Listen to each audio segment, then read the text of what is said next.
Hello and welcome. My name is Mark Perriello. We will be starting the program momentarily. We're just going to wait a moment or two while everyone loads into the webinar.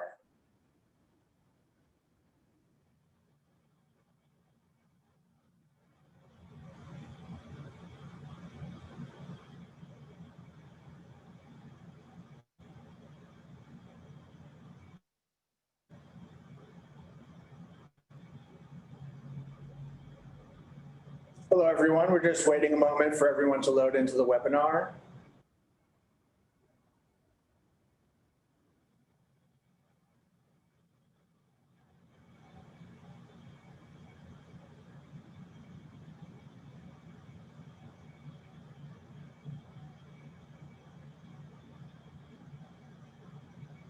All right, why don't we get started? It looks like the folks have mostly loaded in at this point. My name is Mark Perriello. I'm president at the Kauai Chamber of Commerce. Thank you for joining us today for this important discussion about the future of transportation and tourism. We have a great lineup of experts here with us today that I'm really humbled to get to help facilitate this conversation with, and looking forward to a really robust discussion. But before we get started, we have a message from Mayor Kaua that we would like to share. And so Julia, if you don't mind teeing that up, thank you.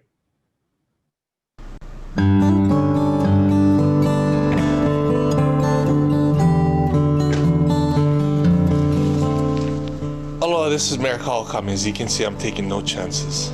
Anyway, folks, welcome to our virtual economic summit. Today, we're going to be talking about rethinking visitor transportation here on Kauai. I'm Mayor Kaua. I do want to thank the Kauai Chamber of Commerce, the Kauai Economic Development Board, Kauai Community College, and of course, the team at the Office of Economic Development led by Nalani Brune and her fantastic team for bringing all of us here together to rethink how we get visitors from point A to point B. Look, there's a saying that you cannot let a good disaster go to waste. And as tried and true as Kauai can be, we find a way to find a silver lining through adversity and challenging times. And as we've done before, we want to improve moving forward. Look, one of the things that I used to get bombarded with was complaints about traffic, complaints about our road conditions. And you know what? Between March and now, we've seen the drastic reduction in traffic. We've got to see how many rental cars are parked in our vacant parking lots. And I gotta say, we have to do better. If there's one thing that we can do to improve the visitor experience here on Kauai while improving the quality of life of our people, is through transportation. And we've known this, we just needed, I guess, a taste of reality. And I think we all got a taste of what could be moving forward. So today I'm tasking all of you to sit down, step outside of your comfort zone, and imagine what could be. How can the visitor industry better coexist with our way of living here on Kauai and really improve the quality of life? Look, if I'm able to cut 30 minutes out of somebody's commute time, look, that's 30 minutes that they can be with their families. That's 30 minutes that they don't have to sit in traffic. That's probably 30 minutes that our office is not gonna have to deal with complaints moving forward. So today, I want all of you folks to be creative. I want all of you folks to think about how we can move our visitors from point A to point B in a safe manner and improve the quality of life of our people. That's really what it boils down to. Giving a good experience to our visitors, but also understanding that we gotta live here. That on a day-to-day basis, getting our kids to and from school, getting to and from work, and some of that may be teleworking, which we've proven works. Some of that is gonna be adjusting our work schedules to be flexible as employers. But really, how can we take what we learned during this pandemic, and also what have we learned from the flood in 2018 and the changes that the Hanalei Initiative has done with how people get to and from Ke'e, how they move about in a small area on the North Shore, and how can we apply that to an island-wide basis. Look, I love traveling. my wife and my daughter, that is our passion. And I can tell you, one of the things that we really admire and what we embrace is how we move about when we go to different places. And I'm not just talking about riding a gondola in Venice, which is pretty cool, but that's more like a visitor attraction than anything else. But I'm talking about when we go to different places like Portland and how they've embraced multimodal transportation, how the city of Portland really focused on how to move people, not necessarily move vehicles. And I want you folks to really use your imagination, come up with some low-hanging fruit solutions and some long-term solutions that we're gonna have to invest in. So get to it. There's a lot of work to be done. And I wanna thank you folks for coming to the table to help all of us get some solutions so that we can improve Kauai and coexist with the visitor industry moving forward. So thank you so much for your dedication. To all of our sponsors, thank you. And look, we're gonna get through this, but while we're getting through this, there's a lot of work to be done, and thank you for getting to that work. God bless and aloha. Wow, thank you, Mayor Kawakami. I think he's given us our instructions for the day. Get to it. Before we get started, I do want to reiterate the mayor's thanks to our sponsors, Kauai Community College, the County of Kauai, the Kauai Economic Development Board, and the Kauai Chamber of Commerce. Really the first three groups there, KCC, the county, and the KEDB did most of the hard lifting and bringing this together. And so very grateful to all of them. And then there's two people behind the scenes that deserve a lot of thanks, Rose Benzel and Helen Cox. This would not be happening without their hard work and dedication pulling this all together. So thank you, Rose, and thank you, Helen. A big mahalo to you both.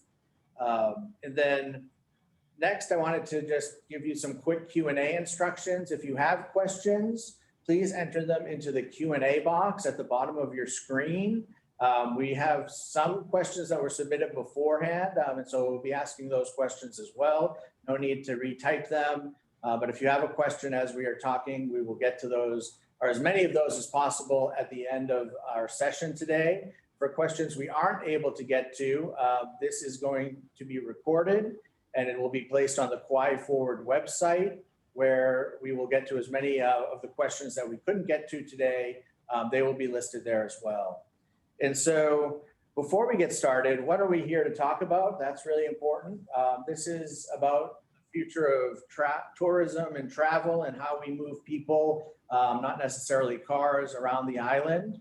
And it comes from the recommendation from the Kauai Economic Recovery Strategy Team, Futures 5, implement a new paradigm for visitor travel. I'm going to go through that really quickly so that our panelists can spend more time discussing.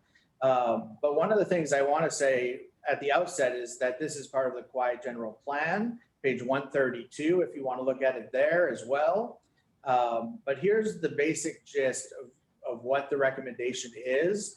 And what I want to really reiterate before I start is that this isn't about whether or not these are good ideas. These are great ideas. This is about how we're going to implement them. And so this discussion is about implementation and moving forward. We aren't rehashing whether or not these are great ideas or not. So we're talking about shuttles from the airport to resort areas. We're talking about shuttles within the resort areas, between resorts, shopping centers, beaches, etc. We're talking about improved bike pedestrian infrastructure in resort areas. We're talking about bike share for the first mile, last mile connections, e-bikes, e-scooters, etc. We're talking about car share, short-term car rental in resort areas, so visitors can rent a car for a day instead of a week. We're talking about a website that explains all of this. We're talking about links and coordination between resorts and shuttles and the Kauai bus, so that employees can use the system with convenient transfers and times coordinated with shift hours. We're talking about charges for parking at resorts and destinations such as county beach parks to discourage use of rental cars and incentivize shuttle use. And we're talking about a comprehensive marketing and information effort to go along with all of this. And so before we hand it over to our panelists, we have a poll we would like you to take. So Julia, if you could tee up the first poll, people should be able to respond to that poll. There's two questions. The first is, have you ever traveled to a destination that you didn't need a car to get around? And the second is, which of the following sectors do you work in? So folks can take a minute to take this poll. You can see the results live as people are responding.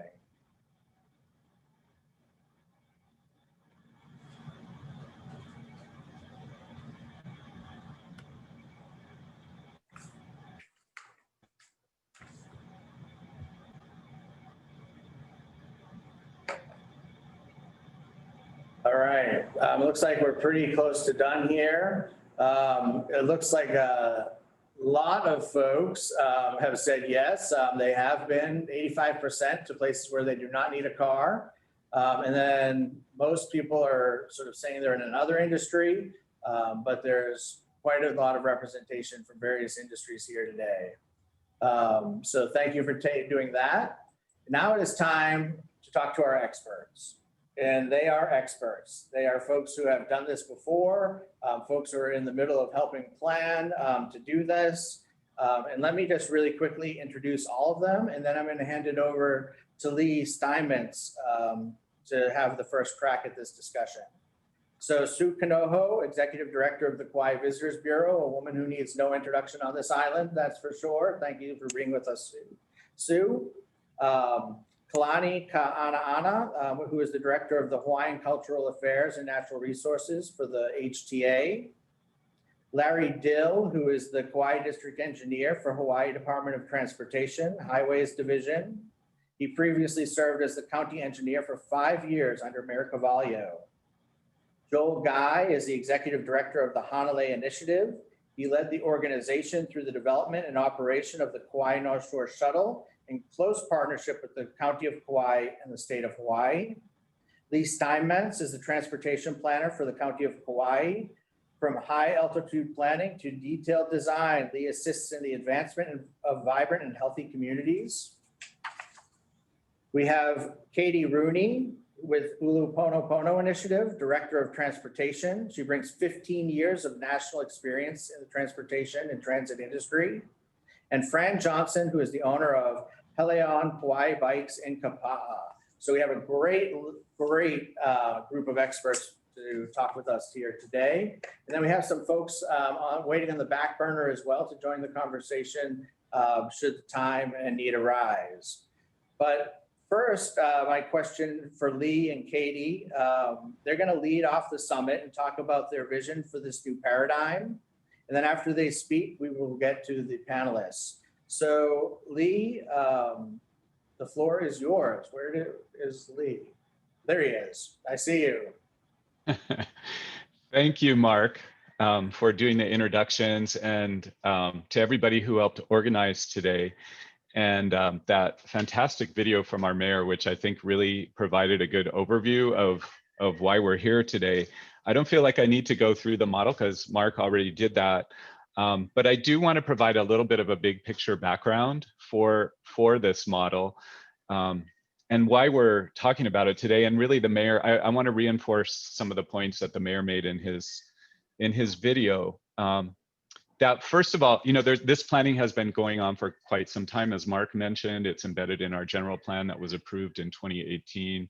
It was part of a shuttle feasibility study that was done before that. And it was also part of quite a bit of discussion in the tourism strategic plan that was developed pre-COVID. And I think there's a couple points, especially from that tourism strategic plan that need to be made, that really that was, I think, part of a tipping point for the county and recognizing that tourism is really an important part of our economy. And we see that even more now with COVID and how our economy has really been devastated.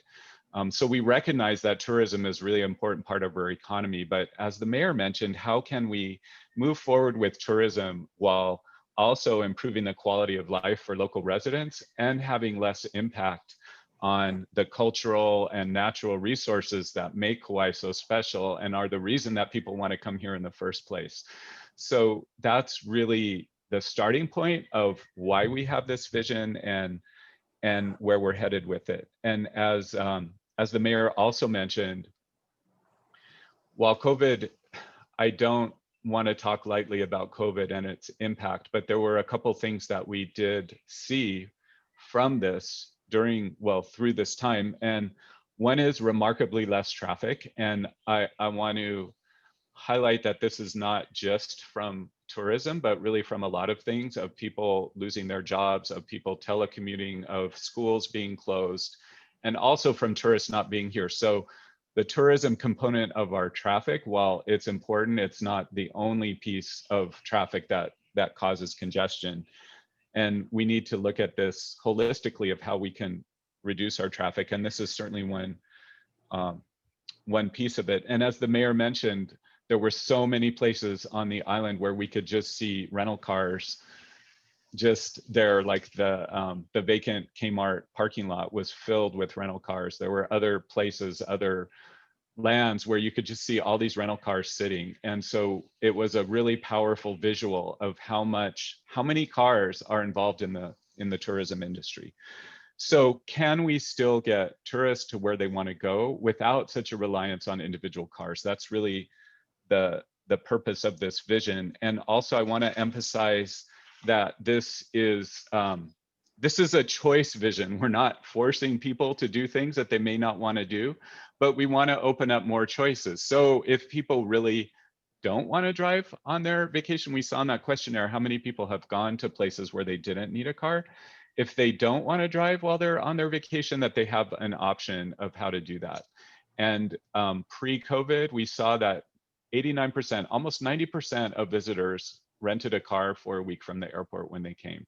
So can we lower that number even a little bit? Will have a significant impact on congestion. So that's really what we're looking at doing. The vision itself is not that complicated. It's pretty simple about moving people from the airport to resort areas and within resort areas through shuttles, having available bike and pedestrian infrastructure. The vision, I think people can visualize.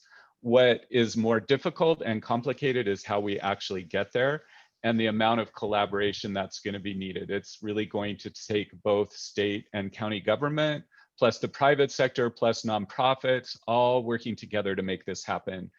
And I just want to give a couple examples of that. So one, for example, is if we're serious about this model and we really want to shift not only how people get around, but shift from people renting cars for a week at the airport to maybe renting cars for a day or two from the resort, then we really have to rethink the airport and how other airports in Hawaii have built these large rental car structures. Maybe we don't need that at the airport, or maybe we need a smaller version of that.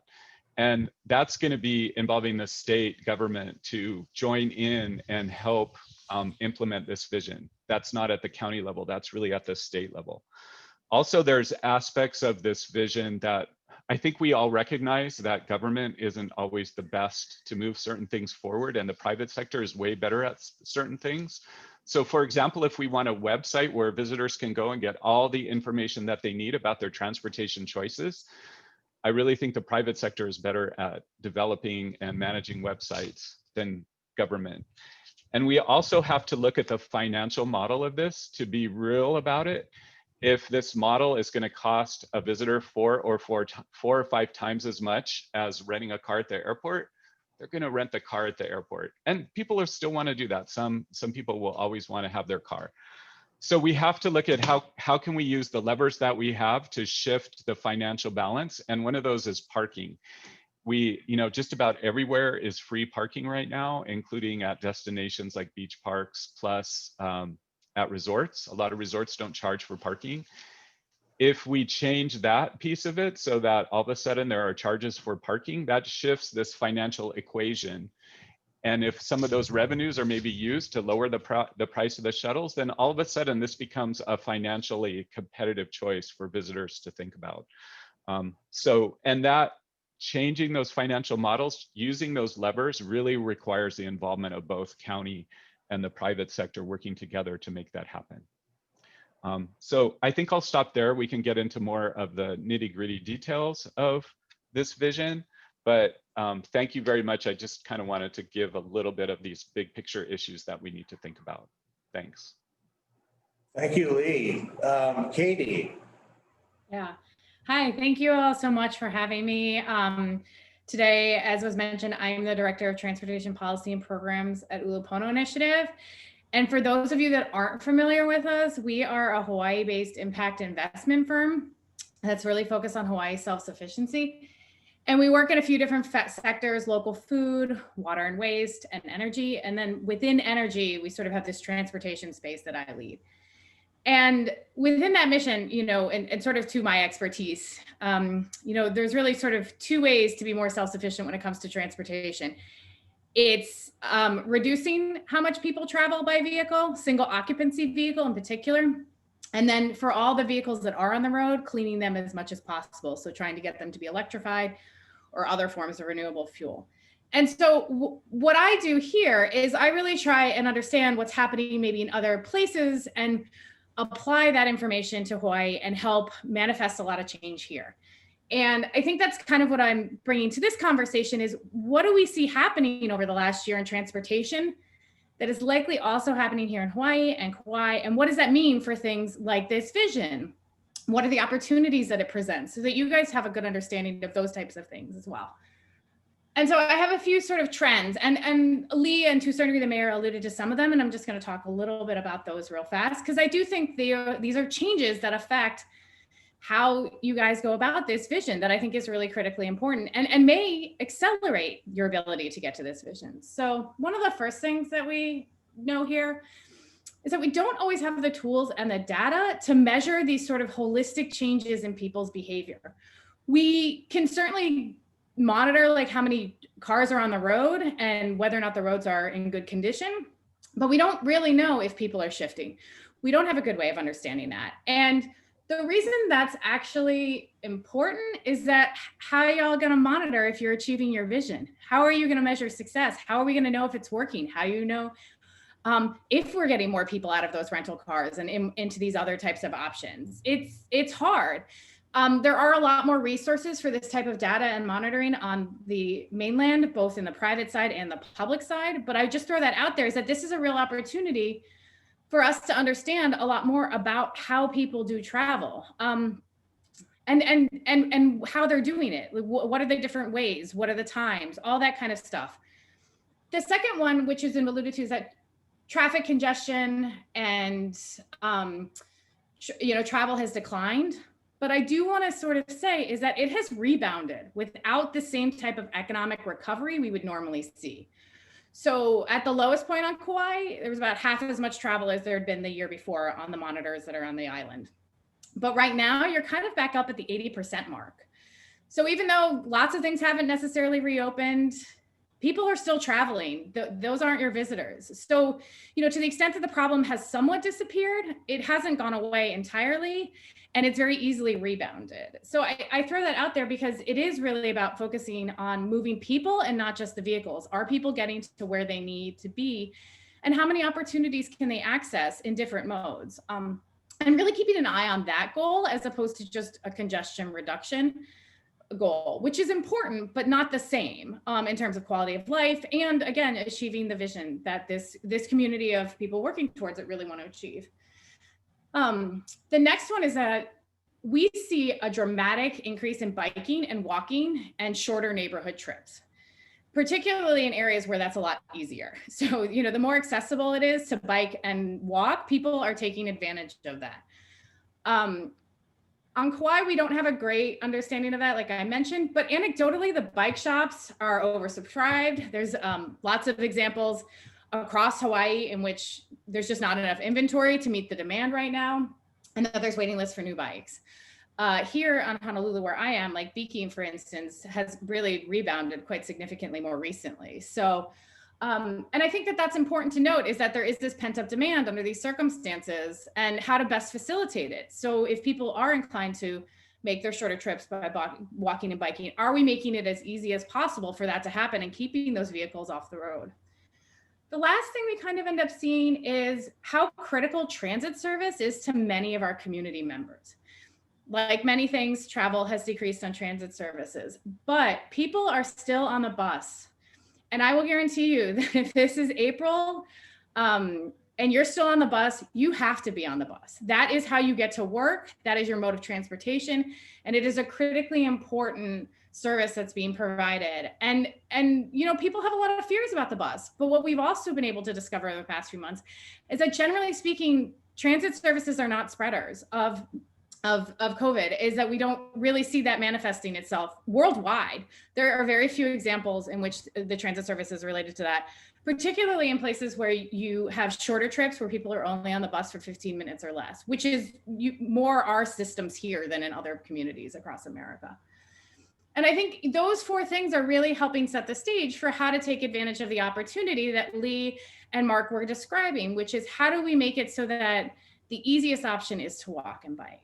How do we make it so that you can get to those places so that the easiest option is to walk or bike if it's not in the rental car, like how to make those shuttles more accessible. And then for all those vehicles that are on the road, making them electric. There's a lot of shuttles actually now that we've seen in resort communities that are open air and electric and low speed. So they're not, you know, these big, larger vehicles that you might see in other places, but that, you know, kind of provide that intermediary accessibility to other types of areas and destinations within a community. So I think the real thing is to kind of keep in mind is that there's a lot of opportunity within transportation around this vision and shifting people's behaviors. And also that the vision for this could also be looking for the types of folks to visit that would be more open to this type of vision too. You have a lot of discretion about who we want to have come visit us and who we're marketing to. Well, let's market to people who are really excited about these opportunities and experiencing them here in Kauai and in Hawaii. And I think that that's sort of the real important piece of this is like, these are opportunities to help you all achieve your visions. And if there's any way that we can help in figuring some of those things out, Joel will attest, I can be somewhat of use occasionally in that regard. And I'm really excited to see what you all are doing about this. This is a tough nut, and particularly at the point we are in time. And I'm really excited to see how this turns out. So thank you for letting me participate. Thank you, Katie. Thank you, Lee. You know, we are very happy to have you participate, Katie. We're lucky to have your expertise with us. So before we move on to the remainder of the panelists or the bulk of the panelists, Julia with IT Kauai, can we do the next polling question? All right, which of the following visitor-focused transportation solutions would you value as a resident? You can select multiple answers, so have at it.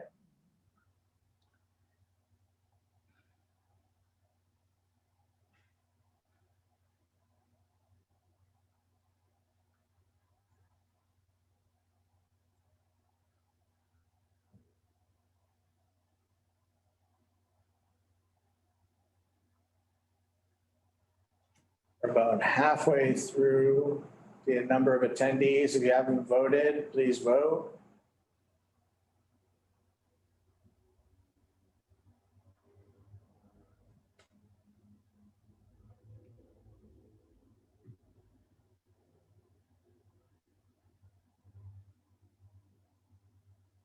All right, that has slowed down. So I'm gonna end the polling. Speak now or forever hold your peace. There we go. So the winner, if there is a winner, is shuttles in visitor destination areas for visitors and hotel employees at 88%, increased bike paths, sidewalks around the island at 69%, and bike share in places like Poipu, Lihue, Kapa'a, and Hanalei at 59%. And so I think one thing that's telling is that it looks like the majority of folks want all of these, which is really, really great. So the first up is Joel Guy. Joel, thank you for being with us here today. Let me shut this so I can, there we go. Thank you for being with us here today, Joel, with the Hanalei Initiative. Really, because of your effort, we have the North Shore Shuttle in place, and it's what we want to, I'm not going to say anything, I'm going to ask. What have you learned with the creation of the North Shore Shuttle, and how are things going right now? Thank you so much, Mark. Well, I didn't realize I was first. Now the pressure just kind of mounted there. Yeah, I'd like a quick gratitude to the people that are on this call. First for having me, really such a solid group of people. And then I look at like Lee and Sue and Katie and just these amazing leaders in our community that helped make all this happen out here. And from someone who comes from the community sector, we are just overwhelmed with gratitude for the continued help, because none of this happened because of me or because of somebody. There's such a group effort. Yeah, so we had the shuttle going for a little over 9 months, and we were fortunate enough to move about 70,000 humans through the North Shore, and removed approximately about 30,000 cars, just over that. So we're really grateful for the kind of short-term success. I think the question was, what have we learned? And there's just been immense, so many lessons, but I think something that's been a common thread along this call, and it's definitely something that was really relevant in our experience, was just the importance of collaboration. None of this could have happened without strong relationships with, the county trusting in community to kind of guide this conversation. The county didn't come in and say, we want to run a shuttle. They looked to the community to kind of help facilitate that. Sue at the table so that the visitor industry is very well informed, and we get feedback, and we're constantly working with UBB to be able to understand their needs. We had the resort community in Princeville very much at the table. The merchants in Hanalei, like that, those small businesses are the lifeblood of our community. And so making sure that those small businesses are at every discussion, because there was a time when they weren't, and I almost got ran out of town because I just didn't flash on the, like, you get so caught up in thinking that you want to, make sure the natives aren't pissed at you. And then all of a sudden the merchants are just irate because you kind of missed something there. And so, that collaborative effort, I can't tell you how much important that is. And I think the other one that I think maybe people don't anticipate, and I sure didn't, was that it's not a plug and play system. Like there's continued effort that has to happen by key players constantly, whether it's financially, whether it's just equity in human effort, but like monitoring, data analysis, all those things are just, it's such a massive shift in our community. And it looks beautiful right off the bat, like, oh my God, you guys did amazing. It's like, well, we're not doing amazing, or we are, but it's not what it appears sometimes. So just needing that continued effort, I think, is really something that people need to realize. I'm sure they do, but something we maybe didn't anticipate as much. I definitely didn't dream of running a shuttle when we started the Hanalei Initiative.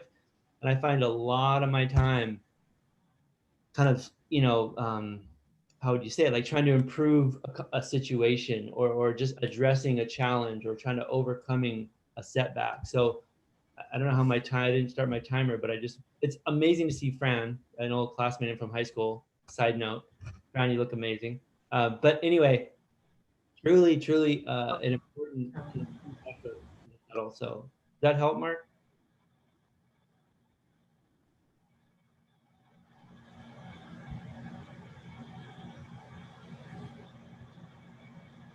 Sorry, I'm muted. So thank you, Joel. I think that was very helpful. Greatly appreciate your answer and your time. The next question goes to Fran. Fran, thank you for joining us today. Pre-COVID, what was the percentage of visitor bike rentals compared to local bike rentals at your shop? Pre-COVID, it's always been 80-20, 80 visitors, 20% locals. Okay. Of course, locals have their own bikes. A lot of them have their own bikes. We have always tried to open our store like from 9 o'clock to 5 o'clock. So the locals are using the path before 9 o'clock and after 5 o'clock, before and after work. So I'm not there for them during the earlier hours. And so they have their own bikes, and that's how they kind of do it. The locals are kind of on a schedule. They're really on the path earlier in the morning before I'm open, and then in the evening after work when I'm closed. Thank you. And then how has the bike path influenced the economy and your business?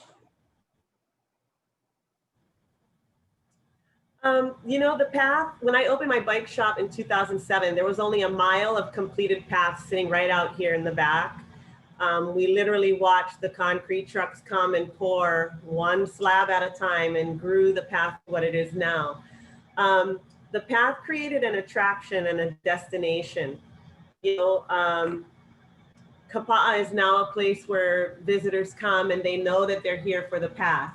Like people go to Haleiwa to watch the big, now people are kind of caught on to that and they're coming into Kapa'a to ride the coastal trail. Of course, that works for everybody. It creates like synergy between all of our shops, eateries, the food trucks, local artists. Everybody who's in our town is benefiting from having this beautiful resource here for all of us to use.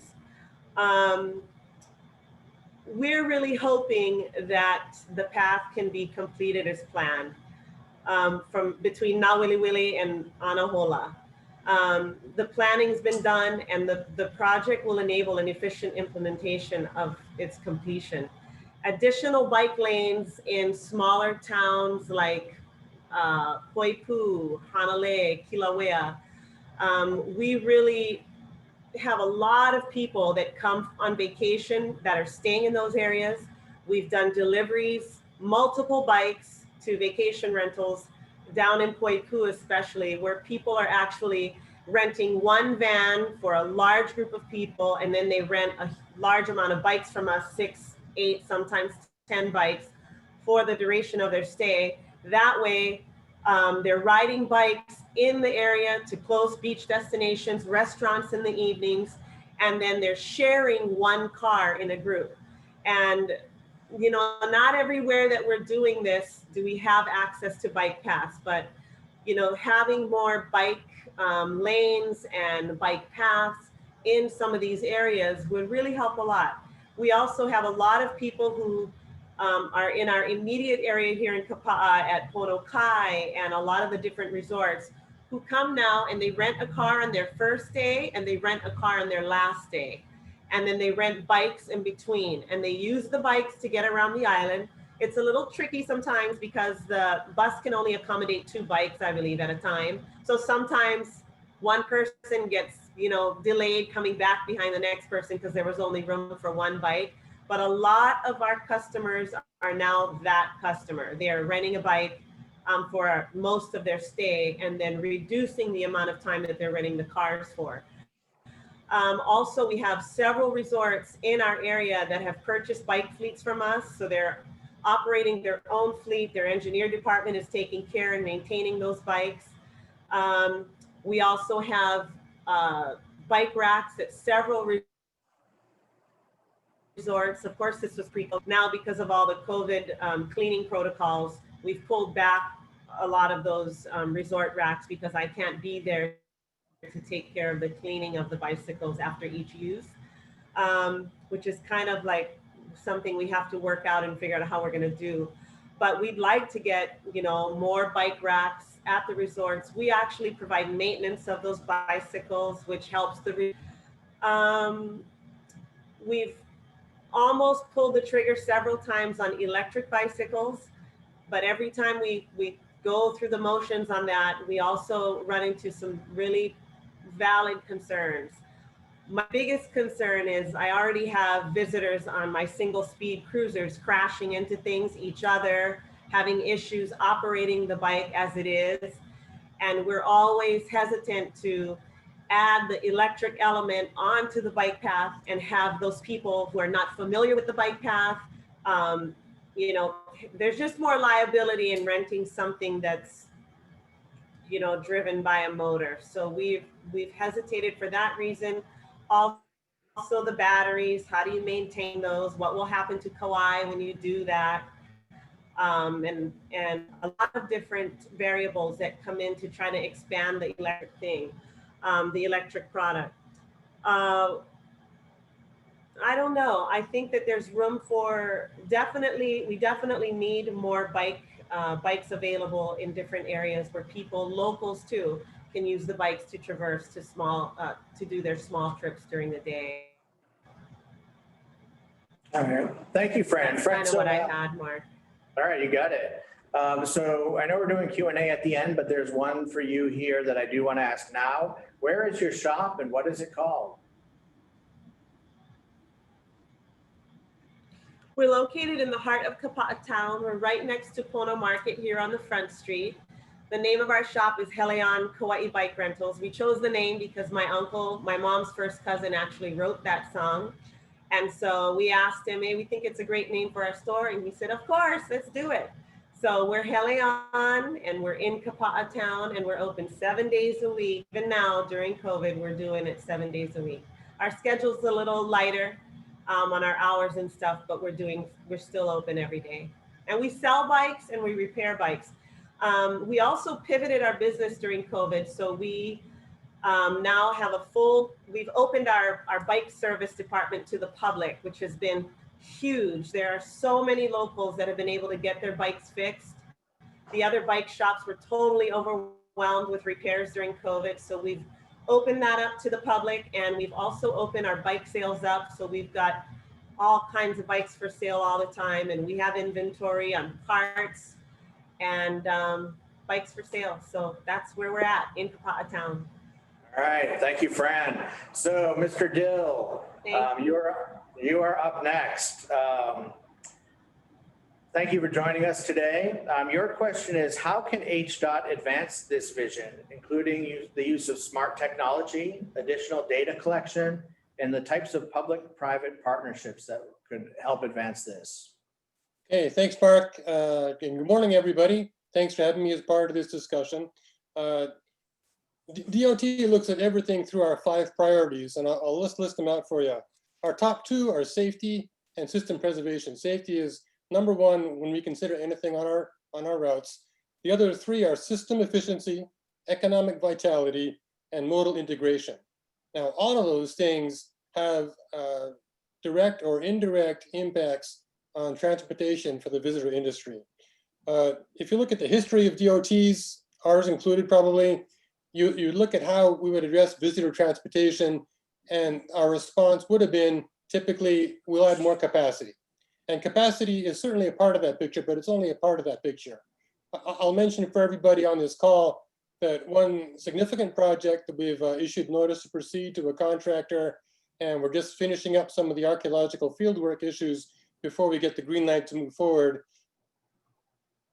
We're going to be a highway from Kumo Road up to past Cocoa Palms up to the southern terminus of the Kapa'a bypass. So that area is currently a big bottleneck for anybody that lives on the North Shore is well aware.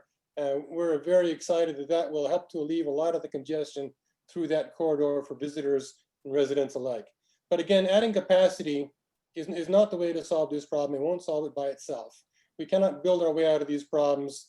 Adding more capacity will just bring more people to our island and basically put us in a death spiral. So I'm really glad to see a diverse cross-section of people representing different agencies, different interests, having different ideas, how we can all work together to achieve a multi-pronged solution to this problem.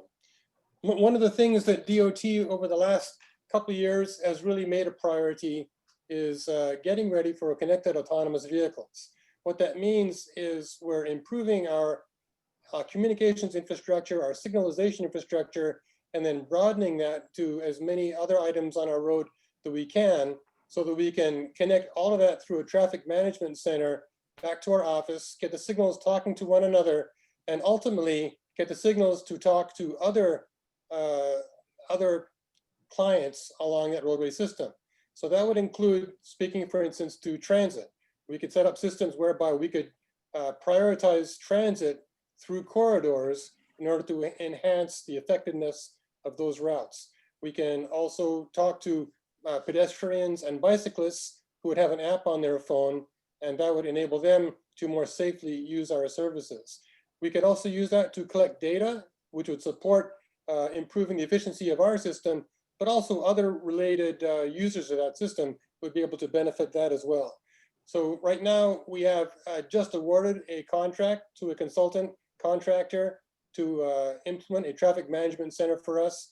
Essentially, that's the beginning of that system. It'll provide us with communications to all of our signals. We've already upgraded all of our signals to what we call advanced controllers, from the old Type 170s that have been around for decades to what they call cobalt controllers. So we're already laying the groundwork to improve the efficiency of our system and communications with other users of our system that will help both safety and operations.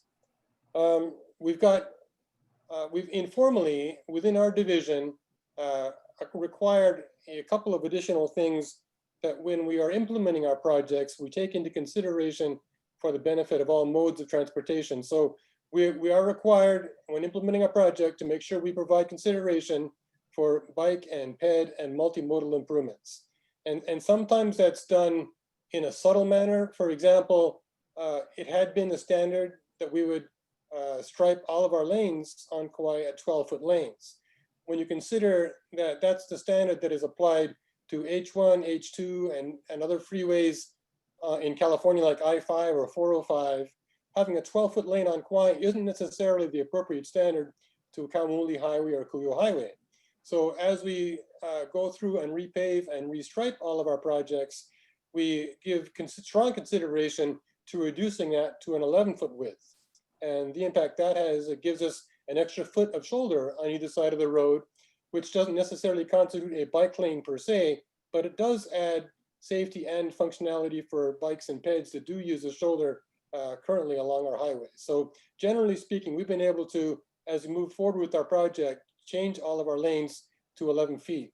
That also does have the effect, the safety effect of providing a traffic calming measure. So it does enhance safety of the highway while improving usage for those other users of the highway.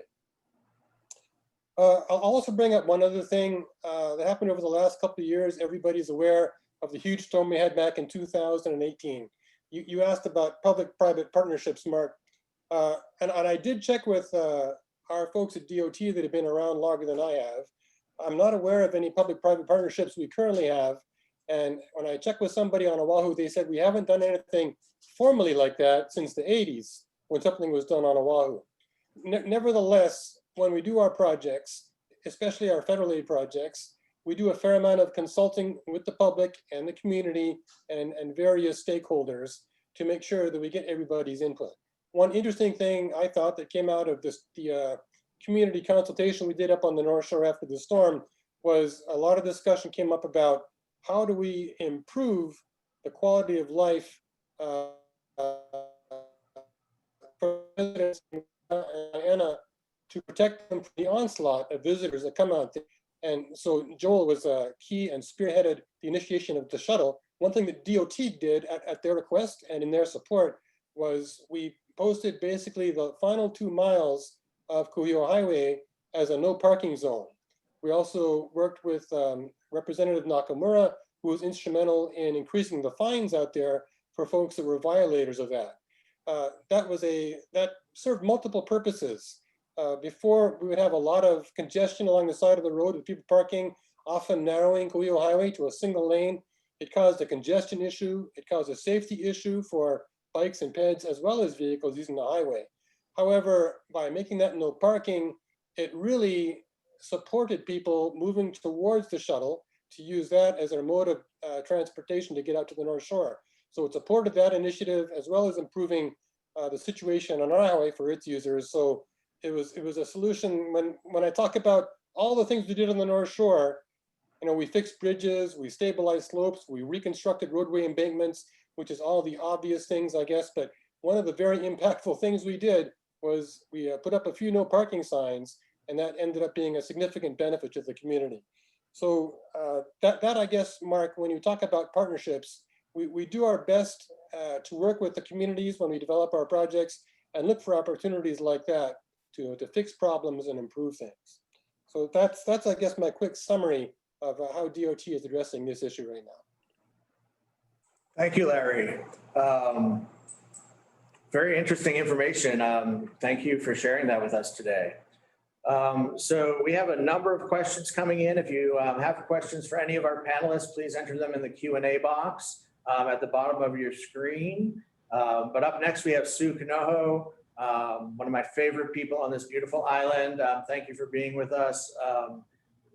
Sue, what are the benefits to the visitor industry in creating this new paradigm?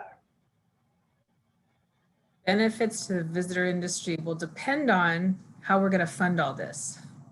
So hard to, this is a shift for sure, just like what we did for Hyena. The advantage of Hyena is, as Larry and Joel know, we did a lot of discussion leading up to not knowing there would be a flood, but there was a lot of effort in the Hyena master plan that was going to go this route anyway.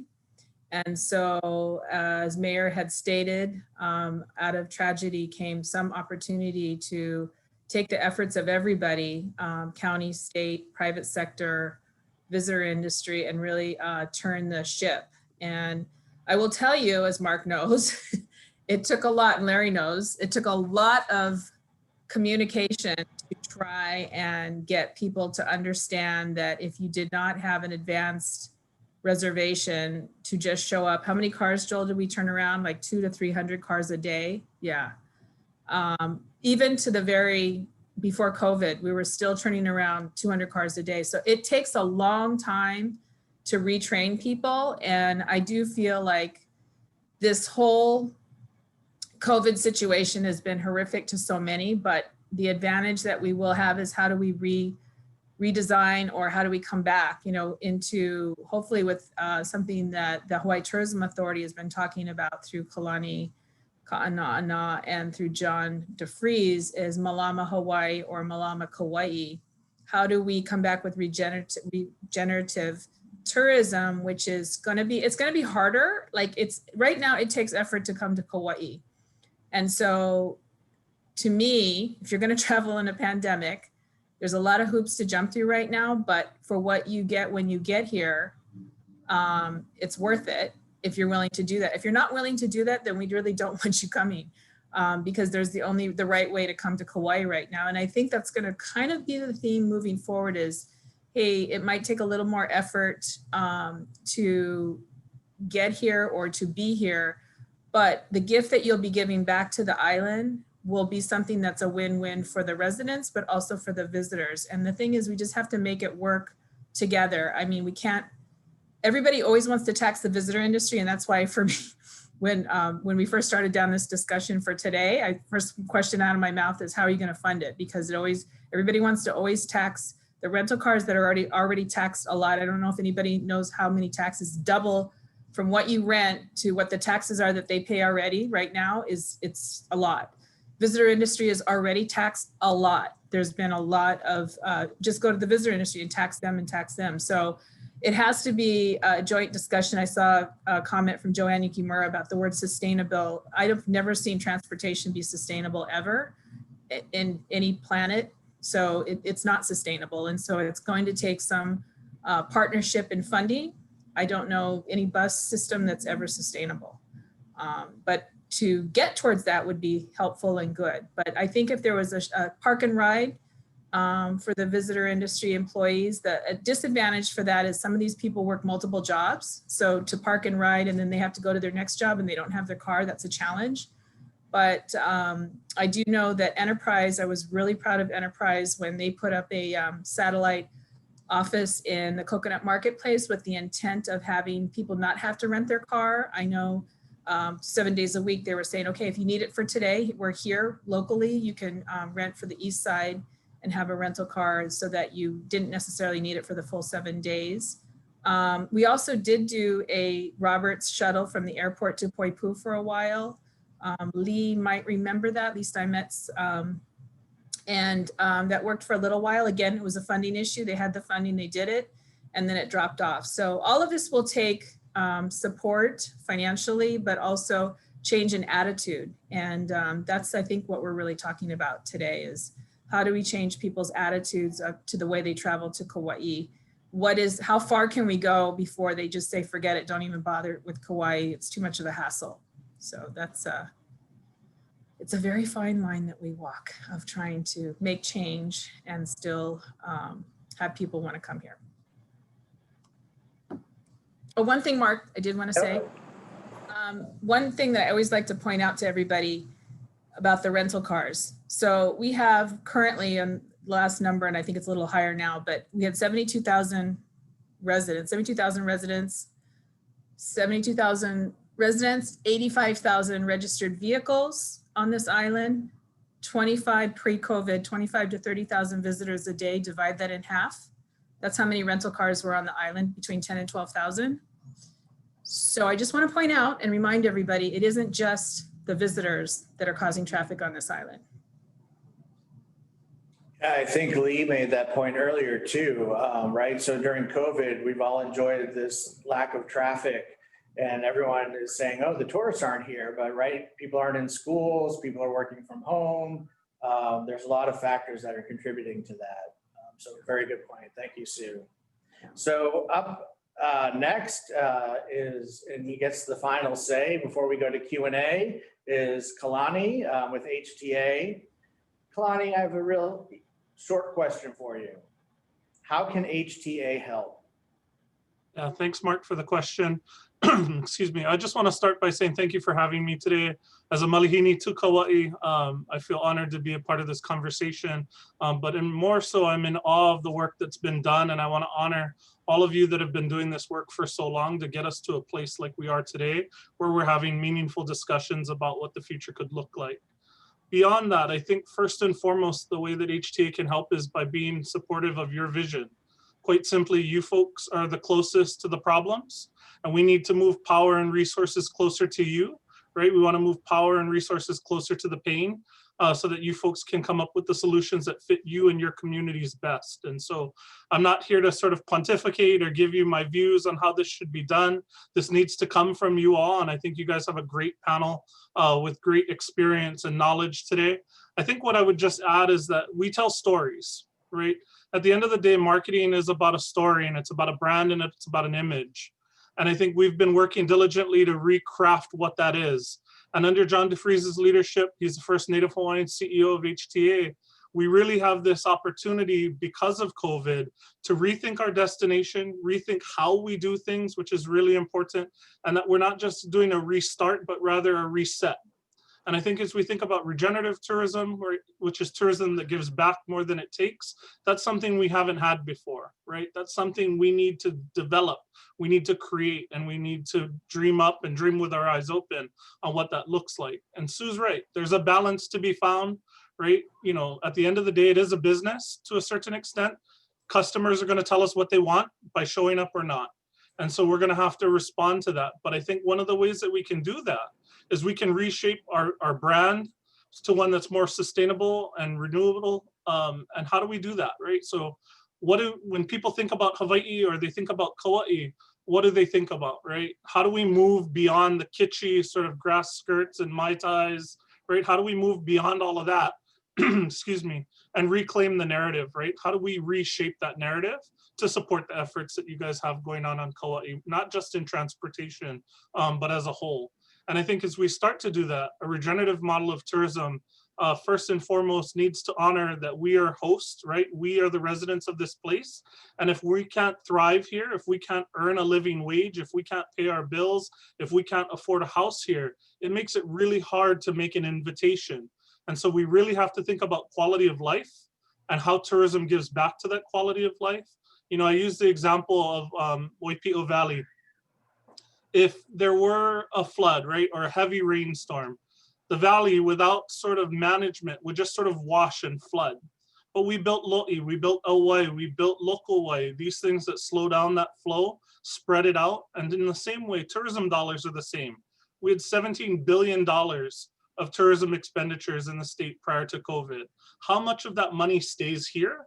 How do we slow that money down to keep it here longer? How do we create that auwai and lo'i system that spread the economic benefit of that dollar, of those dollars across more people, more communities, and not just rush right out, back out into the ocean, right? How do we slow it down?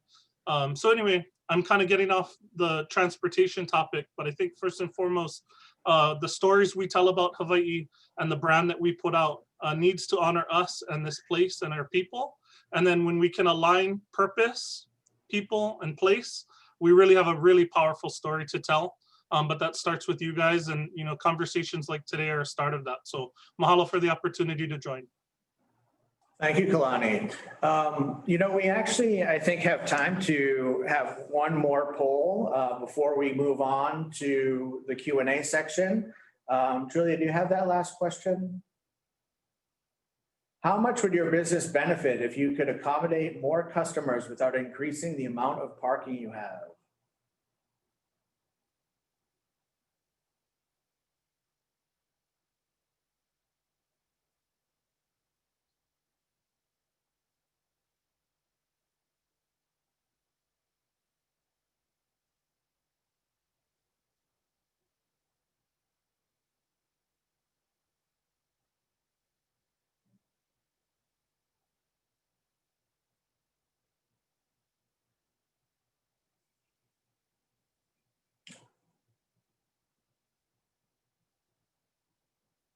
All right.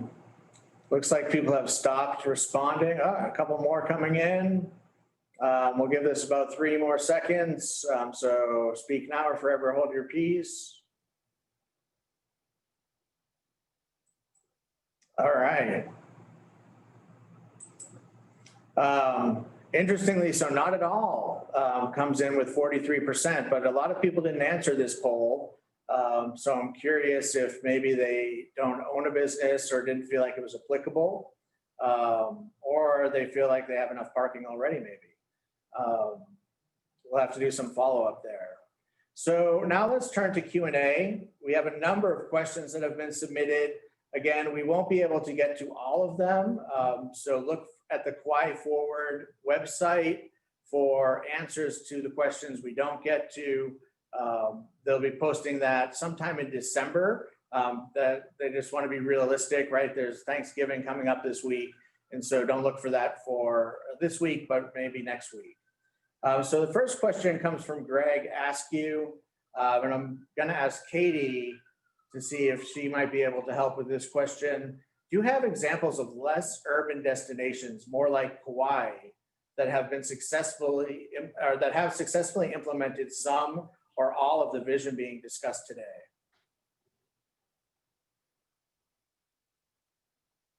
I think one of the challenges is that they're all sort of pre-COVID.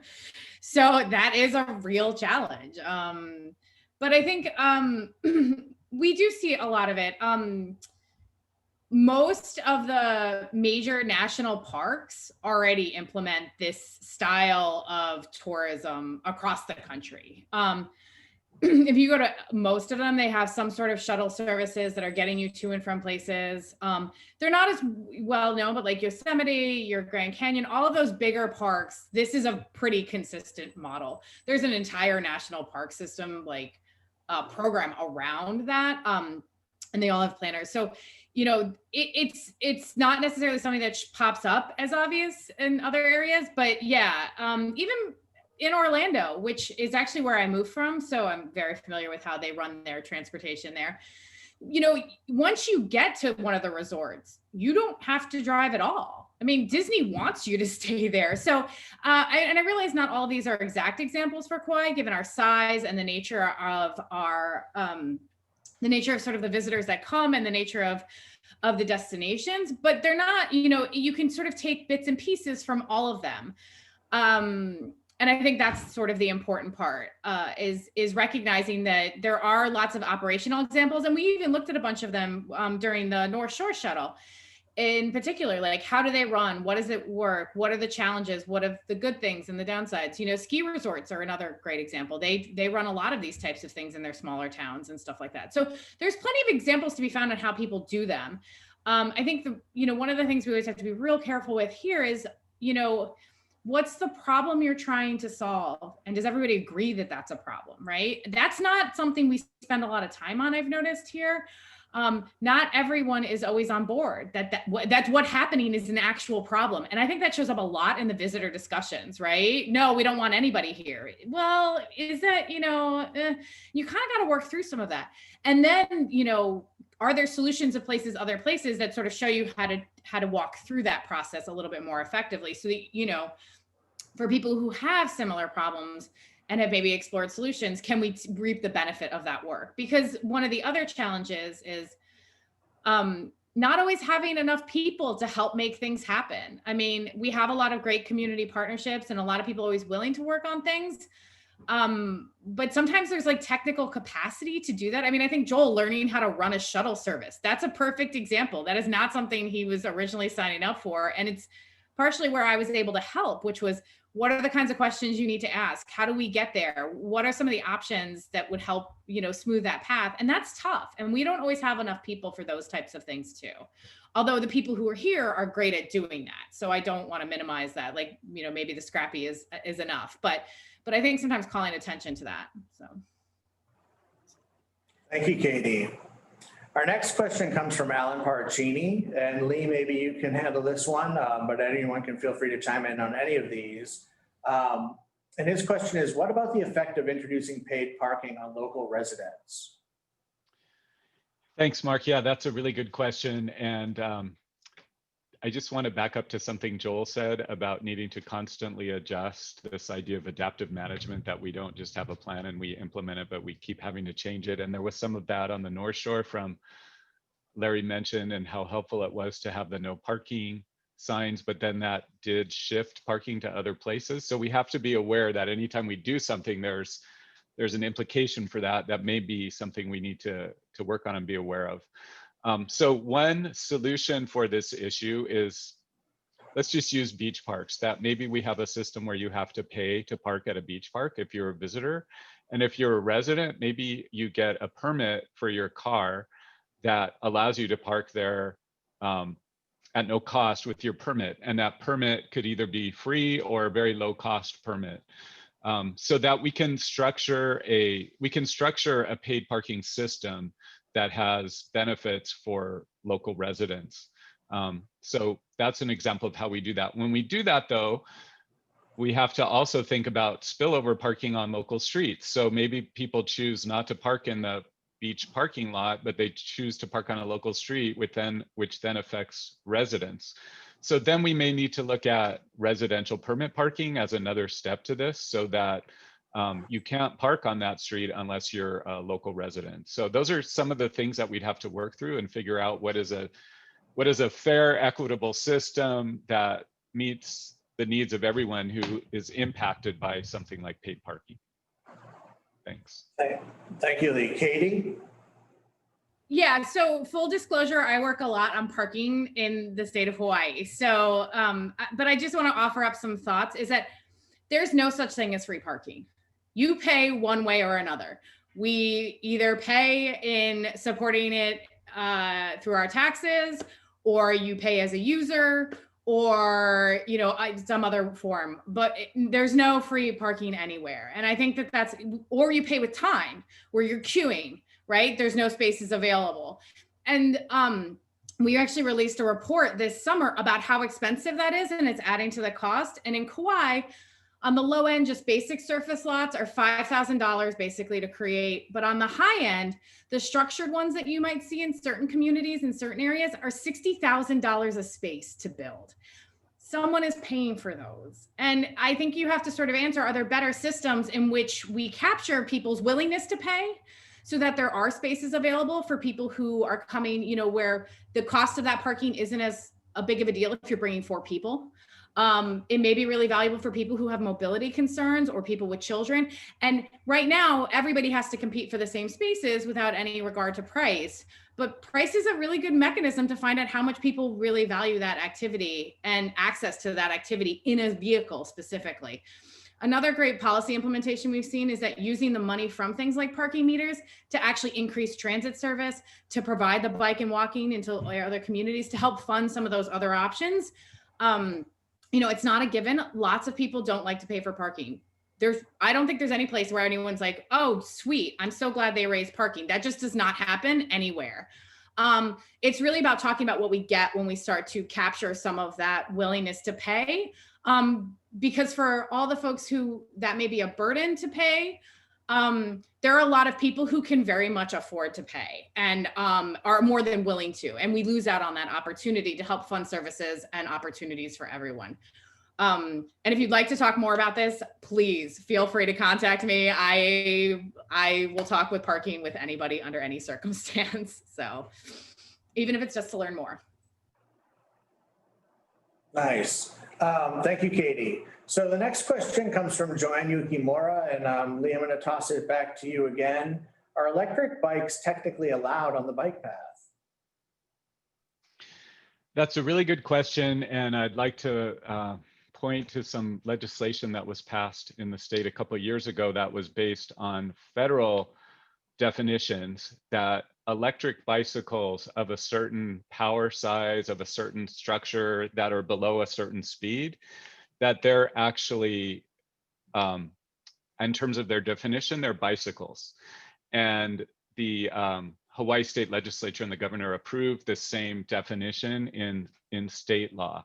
So now electric bikes that essentially are of, below a certain speed, below a certain power, below a certain weight, are bicycles and can basically go anywhere that bicycles go. So the answer to that is yes, but those e-bikes need to be compliant with this definition of that, that is, again, a certain speed and a certain power level. And they also have to be registered. There's the registration requirement, the same of bikes, except actually the cost to register an e-bike is a little bit more than a regular bike.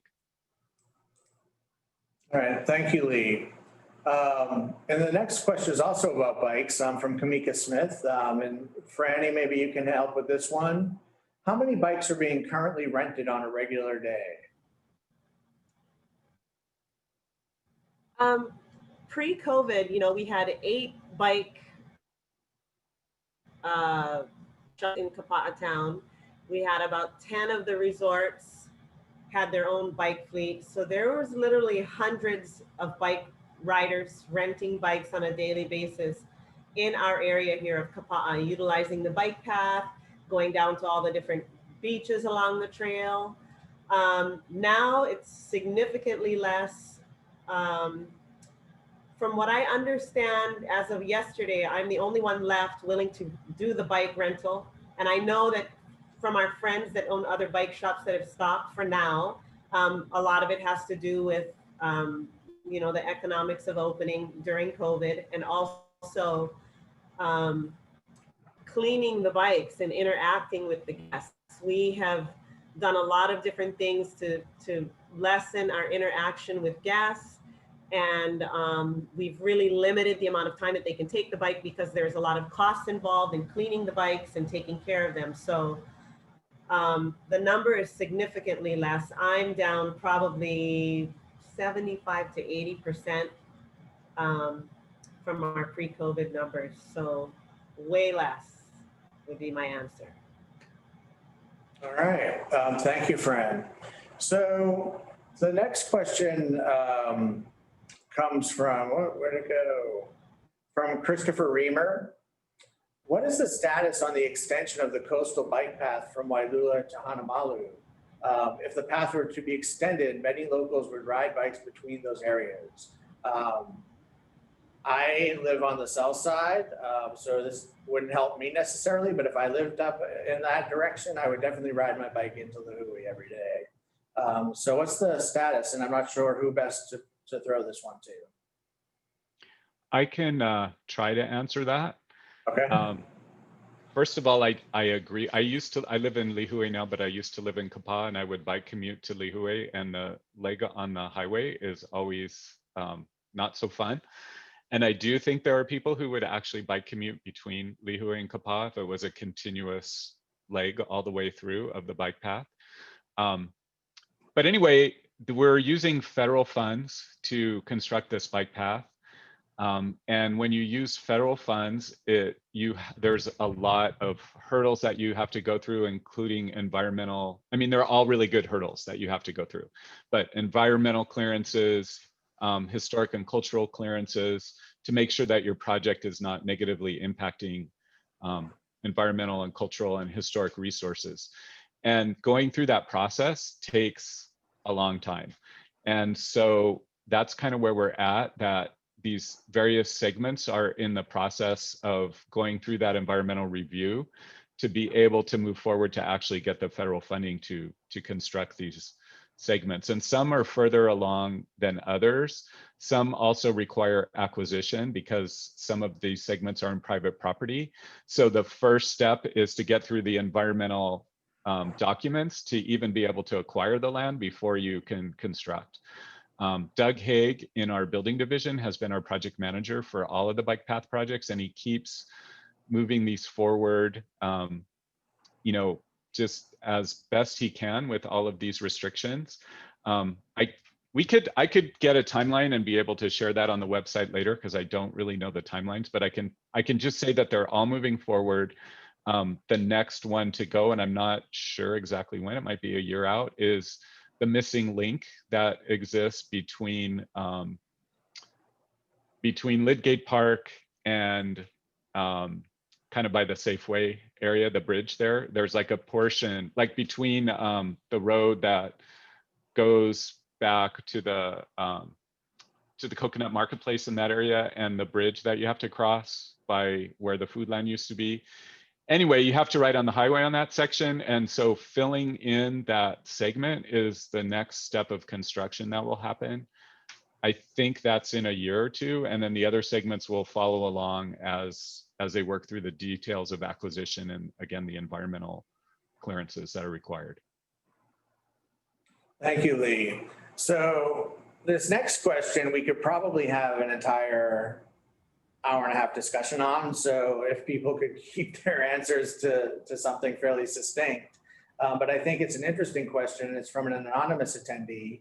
What would it take to put in place a shuttle system in Kokee, similar to the one on the North Shore?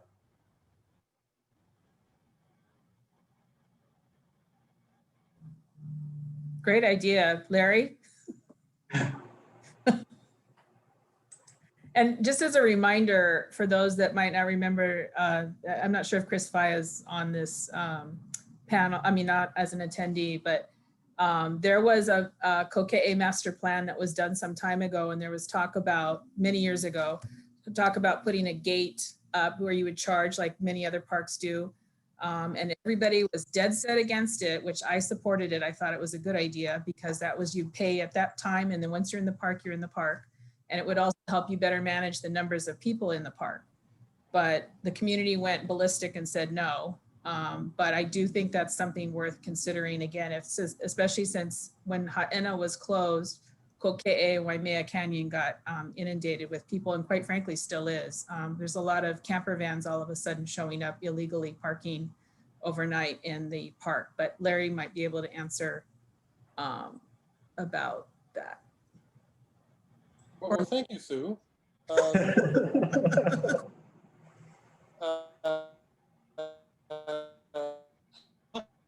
A shuttle program, I'll take your hand off and pass the ball to Lee, I think, because I believe, Lee, you had been doing some looking into opportunities for shuttles at various locations around the island. Another guy who might have some good input would be Joel, who's been successfully implementing the shuttle on the North Shore. DOT's role certainly would be one of supporting where we can, but actually implementing and operating wouldn't be something, within our kuleana that I would see.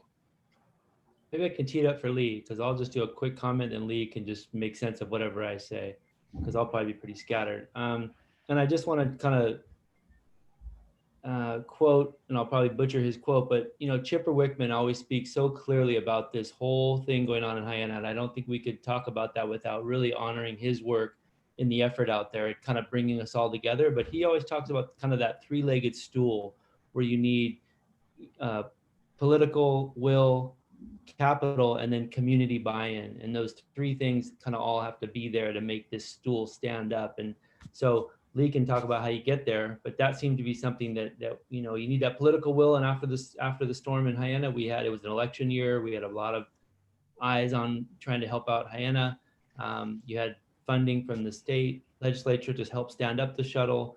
And then you had this huge community support. And like Sue said, there was a talk about it previously. And if the community wasn't supporting it, it didn't sound like it didn't get through. And I'm sure there's other reasons, but that was a biggie there. So Lee, take it away.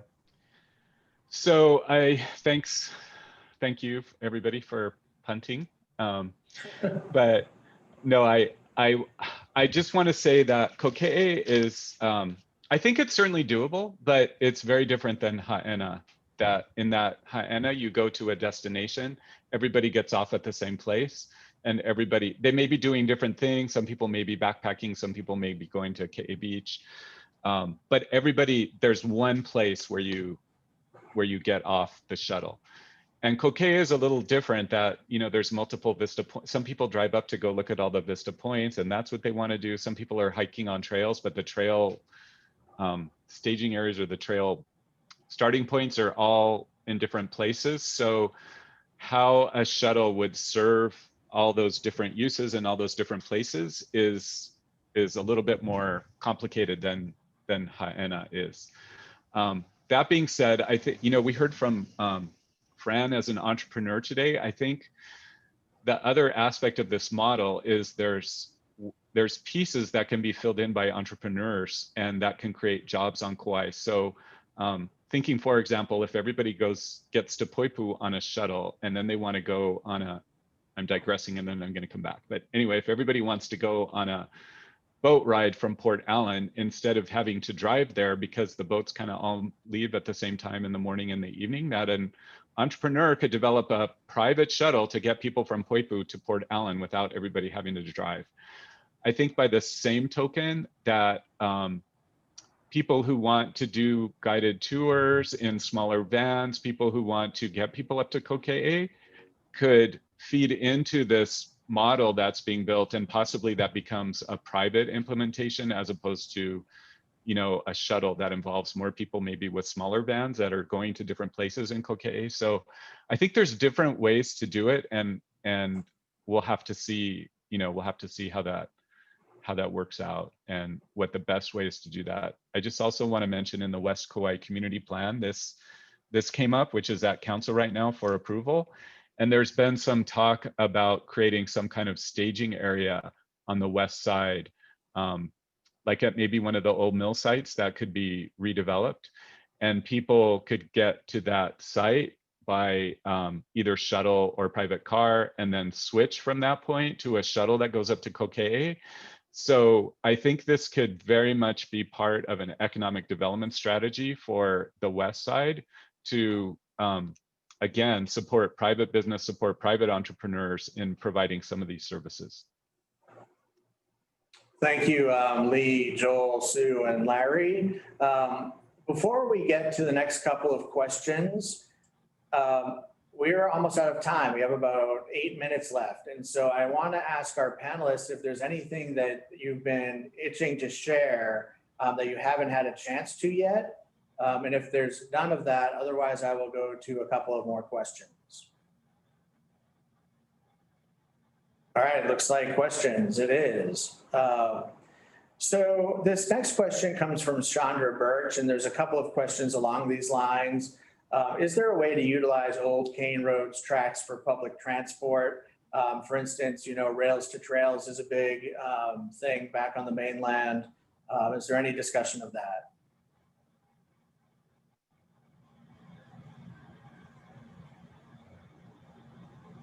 Yeah, and Mark, this is Larry. I will mention, that is an opportunity that if a lot of the stars align can be used.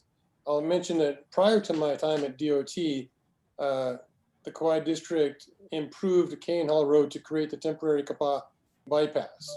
And I think that obviously there are still traffic issues through that corridor, but I think having that redundancy and additional route there was a very effective way to do what it can to improve on that situation. One issue with that particular road from my standpoint is because that Cane Hall Road obviously was built by the plantation and doesn't really conform to any federal highway standards. I'm unable to use any federal funds to take care of that road, which obviously is a drawback to me when it comes to improving Cane Hall roads, because I can probably say as a blanket statement, there are no Cane Hall roads on this island that conform to federal standards in terms of their vertical and horizontal alignments. So it is an opportunity that should be considered, and we have in a couple places, but sometimes the requirements to modify it so that it meets federal standards are so significant and costly, we might as well just do a new road. But nevertheless, a good idea and something that bears consideration. And Larry, that's for highways, obviously. Larry, can I just ask a quick question? That's true for vehicles, but what if it was for bike paths? Does the same problem hold true if it's used for non-vehicular travel? There are standards for bike paths as well, but they are much, much, much less stringent, obviously, than for vehicles. So I don't think that same issue would be a problem. If Lee, I were could you maybe, yeah, I just wanted to say that I think this is absolutely an idea that can be explored. And, you know, part of, Larry mentioned adjusting signals to give transit priority, for example. Anytime a model like this works best when shuttles and buses can travel faster than cars. And so, you know, a lot of people have put in priority lanes for buses or other means to allow transit to move forward more quickly than cars. And using cane haul roads to do that is certainly an option, but I think there's always the question of political will with this, that if we're creating a road for transit that is only for transit and cars can't use, do we have the political will to actually do that? And we don't have to decide that today, but that's always a question that comes up. And decisions like that are absolutely doable, but they require a lot of political will. Thank you. So I think we have time for one more question, and it's a doozy. What is the role of the rental car industry in this discussion? And do we need to manage some of the Airbnb type rental services now available as well?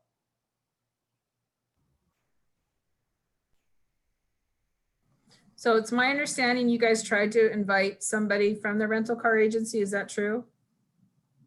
Yes, being told yes. Yeah. So that's one. And I don't know. I mean, I'm technically on vacation today, so I came off my vacation for this. I'm not sure other people are you know, willing to sacrifice their vacation as well. But, and I think the Turo side of life is actually technically illegal right now. During the emergency proclamation by the governor, nobody's supposed to be renting Turo, although I know it's happening. It's very sad when I hear Kauai residents are breaking the law to make money, but they are. And so I feel like it will take having the rental car agency at the table to even have this discussion any further, because without them, we're really around them.